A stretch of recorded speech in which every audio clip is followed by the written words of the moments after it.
engaño, no es cierto que estamos examinando, que venimos viendo, es la palabra griega aion. Es mayormente traducida como eterno, perpetuo, para siempre, cosas por el estilo. En la mayoría de las versiones, sobre todo derivadas de alguna forma de la versión King James. Sin embargo, algunas traducciones la ponen como corresponde, o sea, como era o edad.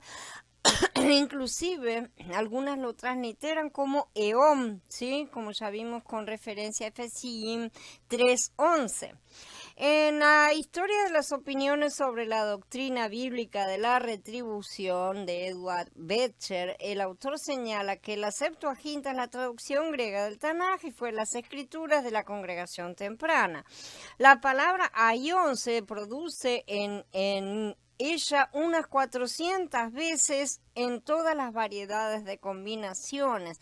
El adjetivo aionios, derivado de esta palabra, se usa más de 100 veces y a menudo en circunstancias que le confieren una definición absoluta del significado. Siempre es agradable pasar del terreno de la mera opinión al de la certeza absoluta. Esto nunca fue más posible que en el presente caso. Aion denotaba una era, grande o pequeña, por lo que el adjetivo aionios expresa la idea a la que se refiere o que es perteneciente al aion, sea grande o pequeño, ¿sí? Pero en cada caso este adjetivo se deriva de su carácter y duración en el aion al cual se refiere. En la Septuaginta, la palabra griega aion entonces se utiliza para traducir la palabra hebrea olam, ¿sí? Entonces, ¿cuál es el significado de olam? ¿Es la eternidad? Yo respondo que no. Olam deriva de alam, ¿sí? Una raíz primaria que significa esconder, velar, ocultar, encubrir, oscurecer. Denota un periodo de tiempo pasado o futuro, pero cuyos límites están ocultos, oscuros, invisibles, fuera de control, ¿no es cierto? Son desconocidos. Es cierto que la eternidad, pasado, futura, ¿no es cierto? Sus límites son invisibles y desconocidos, ¿no es cierto? Sobre todo para la humanidad que es limitada. Pero también es cierto que otros periodos indefinidos que no son eternos, también esto aplica y pueden llamarse eras o edades. Además, en la Septuaginta, el adjetivo aionios por primera vez tuvo un uso extenso, ya que anteriormente se había utilizado raramente en toda la literatura griega. Entonces, esta es la primera vez que aparece de forma recurrente, ¿no es cierto? Y así como aion denota una edad, sea grande o pequeña, hacia el adjetivo aionios, entonces también expresa la idea perteneciente al aion, o sea, un periodo, ya sea grande o pequeño. Y acá es un adjetivo que va a modificar algún sustantivo. Tomando aion como un tiempo, entonces podemos definir aionios como perteneciente al aion, es decir, al tiempo de su ciclo, ¿sí? Pero en todos los casos este adjetivo deriva su carácter y duración del aion al que se refiere. Vamos a entrar ahora en el Tanaj y la versión de los 70, ¿no es cierto? Y vamos a observar el uso de ad olam y su equivalente aion y su adjetivo aionios, ¿no es cierto? Olam no tiene adjetivo hebreo, pero el griego aionios traduce ciertas formas para adaptarlas a su idioma. Así, un pacto ad olam se convierte en un pacto aioniano. Por así decirlo, estoy transliterando, evidentemente. Veamos un poco acerca de lo que es la creación, el tiempo y la eternidad en el Tanaj, donde nos sorprenden dos grandes hechos: la eternidad absoluta de Elohim y la creación absoluta de todas las cosas por él. No hay materia autoexistente como en la filosofía griega, ¿sí?, que limite la primera del universo y dé lugar al mal moral por su naturaleza intratable, como los sistemas platónicos y en el sistema agnóstico también. No existen estas posibilidades. Esta división indefinida del tiempo está representada por olam y en griego aion. De ahí que, dado que hay muchas edades o periodos y la palabra se usa en plural muchas veces. Por otra parte, ya que un gran periodo o una gran edad pueden comprender dentro de ella edades subordinadas, ¿sí? Encontramos expresiones tales como la edad de la edad o adolam o un aion de aiones y otras reduplicaciones también que se aplican aplica, ¿no es cierto? La palabra olam debe entenderse en cuanto a su duración según sea aplicada a uno u otro referente. O sea, va a tener la duración de la era a la cual aplica. Entonces, el significado relativo de la misma lo determina el punto referente, no la palabra olam o ayón en sí. O sea que no es una palabra que va a determinar el tiempo absolutamente de nada, porque las eras no tienen un tiempo definido, sino que varían, ¿no es cierto? Cuando hablamos de eras, no hablamos solamente de eras de tiempo, ¿no es cierto? Las eras del plan de Yahweh y otras cosas. También se habla de ciclo. Por ejemplo, el ciclo de la vida humana también es definido por esta palabra, ¿no es cierto? Ayón, y cada uno vive la vida que vive, ¿no es cierto? No existe una edad exacta determinada para determinar que el ciclo de vida sea corto o largo. Para algunos es corto, para otros es largo, y eso depende de el punto de referencia, ¿sí? Entonces, esta es una característica realmente de muchos adjetivos. Olam es un término relativo y su duración depende de aquello con lo que está asociado. Es similar a lo que alto, por ejemplo, como adjetivo, es a la altura del objeto al cual se aplica. Por ejemplo, el tamaño de un edificio alto puede ser 300 metros. También podemos considerar alto a un hombre que tiene 2 metros. Con relación al edificio no es nada, evidentemente. Y un perro grande tiene 1 metro de altura, más o menos. El caballo de Alejandro Magno, que era bucéfalo, era un gran caballo, decimos, ¿no es cierto? Abraham era un gran hombre. Y Yahweh es el Elohim grande, ¿no es cierto? Sin embargo, no podemos determinar ni la altura ni la grandeza exacta de ninguno de estos tres referentes, a menos que se nos indique, ¿sí? No podemos determinar la altura de un edificio a menos que me diga tantos metros, ni la altura de una persona a menos que me digan tanto mide, ¿no es cierto? Tampoco podemos compararlos entre sí, porque un caballo puede ser grande con respecto a algunos otros animales y sobre todo a algunos otros caballos, pero será pequeño al lado de un edificio, ciertamente, no se lo puede establecer un comparativo. La grandeza de Abraham no puede compararse con la de Elohim, sin duda alguna. Aún así, el adjetivo puede aplicarse a ambos, de manera tal que, aunque Yahweh es eterno, no necesariamente va a transferir adjetivamente su eternidad a otros por estar utilizando el mismo adjetivo calificativo. Pero aunque a Elohim se lo llama grande, sí, entonces esta palabra no es ni eterna ni divina, es decir, no absorbe las características de Yahweh. Los adjetivos no absorben las características. El concepto de grandeza, por ejemplo, es relativo a quien es aplicado y ciertamente debe cumplir ciertos requisitos para que le pueda ser aplicado, sin duda. Así también sucede con olam, que no significa eterno porque, según el razonamiento falaz de San Agustín, que fue el que comenzó con todas estas cosas, sea aplicado a Elohim alguna vez. O sea, el hecho de que se le aplique alguna vez olam a Elohim no quiere decir que, bueno, él es eterno, entonces todo para siempre de aquí en adelante el olam es eterno. No tiene nada que ver. Es una falacia total. Según Agustín, el adjetivo absorbería del referente otras de sus características, otras además, ¿no es cierto? En este caso la eternidad, porque lo asocia con lo que es en cuanto, por los dos se refieren a tiempo o a falta de tiempo, ¿no es cierto? Por así decir, por en cuanto a eternidad, y una cosa que tiene una gran duración o lo que sea, pero no por eso tampoco pueden ser iguales. El hecho de que dos adjetivos describan dos colores diferentes, ¿no es cierto? Y el hecho de que los dos impliquen colores no quiere decir que necesitemos mezclarlos.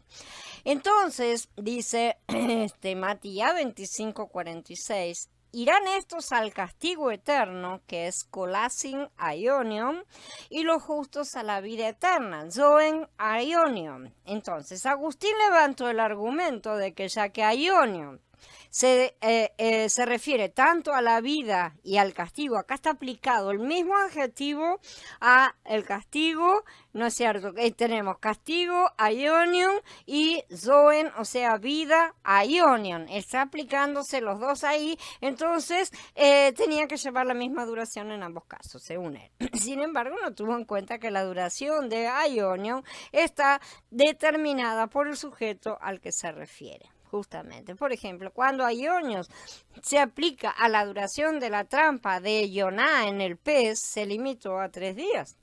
Para un esclavo, Aionios se refería al tiempo de su vida. Para el templo de Shlomo se refirió a 400 años. Elohim no abarca y trasciende el tiempo por completo, ¿no es cierto?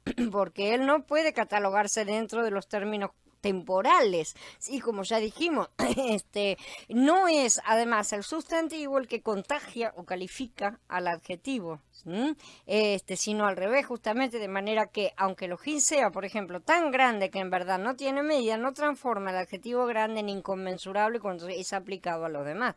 Y ahí no hay ningún problema, ¿no es cierto? La gente no está diciendo, el poderoso Elohim, y después decimos poderoso cazador, y vamos a decir entonces que es poderoso como Yahweh. No decimos que es lo mismo a pesar de que se utiliza la misma palabra, ¿no es cierto? Sin embargo, con Olam han hecho esta trampita. Entonces, la palabra Olam o la palabra Yom no pueden absorber la característica de eternidad de Elohim porque no les corresponde.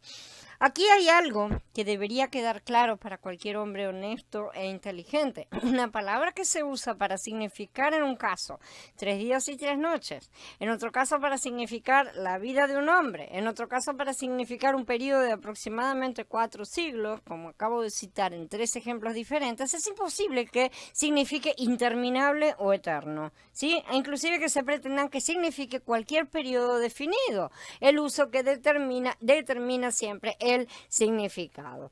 Además, el razonamiento de Agustín tampoco se sostiene a la luz de Román y Yin y de Habacuc, ¿no es cierto? Según la revelación del misterio que se ha mantenido oculto desde tiempos eternos, dice en Román y Yin 16, cronois aionios, y según el mandamiento del Elohim eterno, Aionion Teou, ¿no es cierto? Están los dos casos en esta misma frase de Romanín 16, 25 y 26. En los dos casos la misma palabra se usa 2 veces con Elohim y con algo temporal. Los tiempos, ¿sí? Según el secreto callado en tiempos eonianos, se manifiesta de acuerdo al mandato de un Elohim eoniano. Pero acá no tradujeron que las cosas igual, ¿no es cierto? Un secreto eoniano revelado en algún momento no puede ser eterno, porque un secreto deja de ser secreto una vez que ha sido revelado, ¿no es cierto? Y eso es muy a pesar de que es revelado por el Elohim eoniano. Aionias no hace a Elohim eterno. Ella es eterna, no necesita de nada que lo haga. Simplemente porque Aionas o Aion no significan eterno, sino algo así como un tiempo de gran duración del cual el hombre desconoce su fin, no tiene la menor idea. ¿Sí? Eso no lo hace eterno, no lo hace interminable y no hace que no tenga ni principio ni fin necesariamente. ¿Sí? Esto es la duración de una era, una vida, un ciclo, cualquier ciclo, ¿sí? Del cual el hombre no conozca ni su principio ni su fin o no tenga la claridad, ¿no es cierto?, de poder ver algo tan grande. El problema es que los hombres son pequeñitos, realmente, y viven con miedo de empequeñecer a su Elohim, si pudieran decir que él es el Elohim de la era. Pero él es el Elohim del siglo, él es el Elohim de la era, es así como ha querido llamarse porque también las eras le pertenecen. Ya dijimos que se utiliza esta palabra también mal traducida como él fue el que creó los mundos y en realidad dice en los originales que creó las eras. Nosotros tenemos al Elohim de las eras, él creó las eras le pertenecen y él es el Elohim de las eras porque también de su es dueño. Entonces, eso no quiere decir que no sea... que no esté allá afuera en la eternidad y que no tenga atemporalidad y que no tenga todas las otras características. No lo hace pequeño, lo hace de algo más que le están tratando de robar, que le están tratando de quitar. Podemos decir que vivimos en la era de la tecnología, que la humanidad conoció la era del oscurantismo y la era de la iluminación, o la pseudo-iluminación, ¿no? Pero bueno, y aún así todas esas eras continuarían siendo tiempos de la humanidad. No diríamos que son eternas y tendríamos que estar utilizando la misma palabra. No perderían su característica humana ni podríamos decir que en la era de la tecnología no hay hombres sino únicamente robots, porque no es verdad.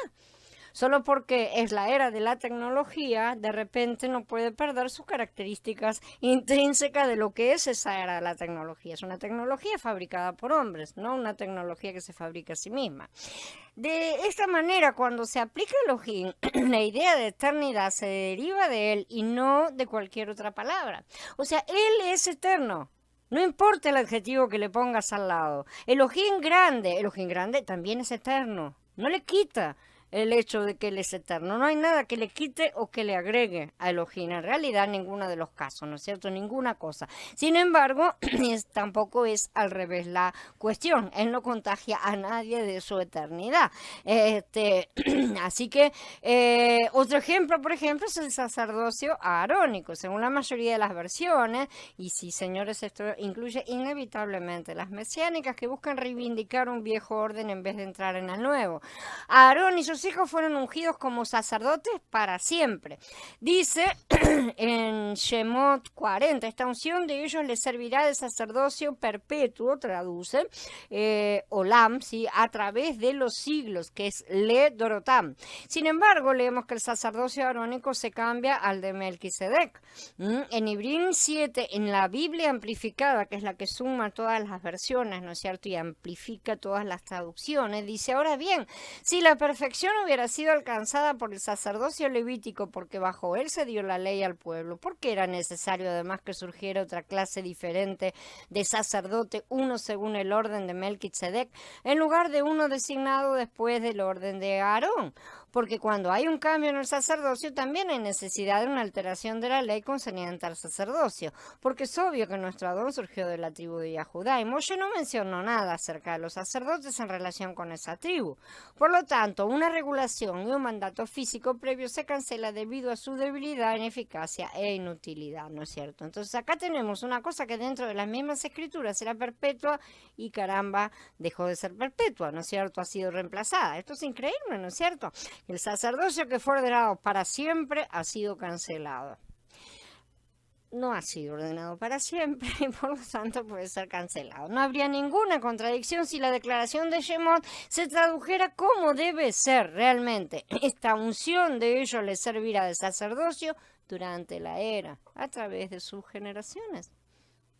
Es simple. Es decir, a lo largo de sus generaciones, mientras durara esa edad, o también llamada los siglos, ¿no es cierto?, en otras traducciones.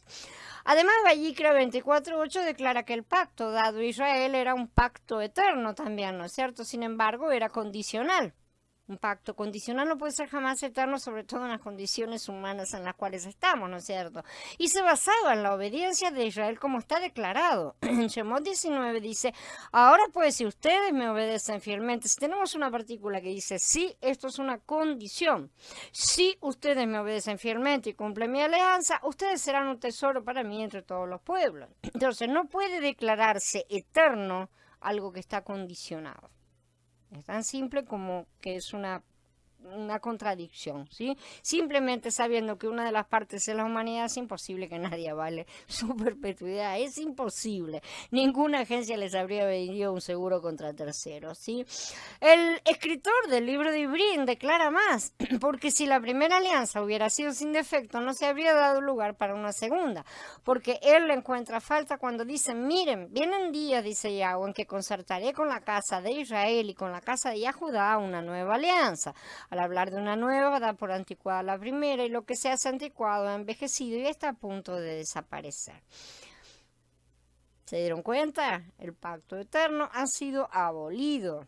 Y esta es una discusión que no salgan a las redes porque los pueden llegar a electrocutar virtualmente. Esto muy a pesar de otra de sus tentativas de manipular las cosas con la nueva mentira acerca de un pacto renovado del cual jamás se oye hablar en las escrituras, ¿sí? Esta ha sido a través de la historia la mano manipuladora de aquellos que han estado buscando servirse a sí mismos, ¿sí? Subir al monte y sentarse en el trono del Altísimo literalmente. Y este es un modus operandi. Tras tocar las traducciones, reescribir la historia, imponer sus definiciones, repetir sus mentiras tantas veces hasta que la gente las acepte como verdades absolutas.